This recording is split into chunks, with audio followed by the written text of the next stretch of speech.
So, I've got TCU number 4 this week in my playoff picture, behind Mississippi State, Oregon, and Alabama, and ahead of, wait for it, Florida State. Now, before Chief Osceola hops on Renegade and sprints all the way from Tallahassee to put a spear in my back, keep in mind that number 1, like the playoff committee, I start from scratch with my top 10 every week. And number 2, just like the playoff committee, I'm looking at an entire body of work. So here's what I'm seeing. Yes, Florida State is undefeated, but where are the quality wins? The comeback against Notre Dame after the infamous Irish pick play gone awry, well, that takes a hit after the Golden Domers got destroyed on the desert Saturday by Arizona State.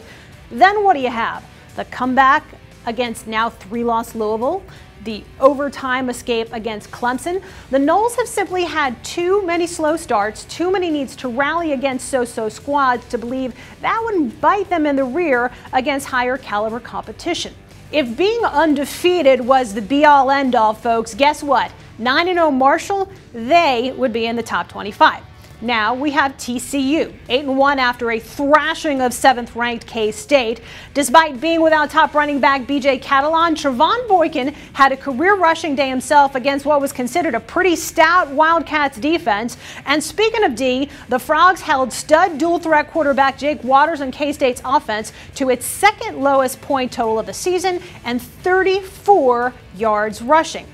Now I hear all the Baylor fans clamoring. Our team rallied from 21 down to beat TCU head-to-head. Our team's blowout at Oklahoma this past Saturday was better than TCU's 4-point win over the Sooners. But important to note here, OU's top receiver Sterling Shepard was down this past weekend, and Trevor Knight got hurt in the second half. Plus, Baylor's lone loss this season came against another common opponent, West Virginia, which TCU beat in soggy and rowdy Morgantown. Plus part 2, let's look at non-conference wins, shall we? TCU has won against 7-2 Minnesota. Baylor beat Powder Puffs, SMU, Northwestern State, and Buffalo. Now, memo served for the Bears to step it up with future scheduling, but it is certainly doing them no favors this season. The Frogs don't exactly have a remaining slate worth croaking about. Kansas at Texas and home against Iowa State. And we all know there's no Big 12 Conference Championship to keep TCU top of mind with the playoff committee as Selection Day draws near.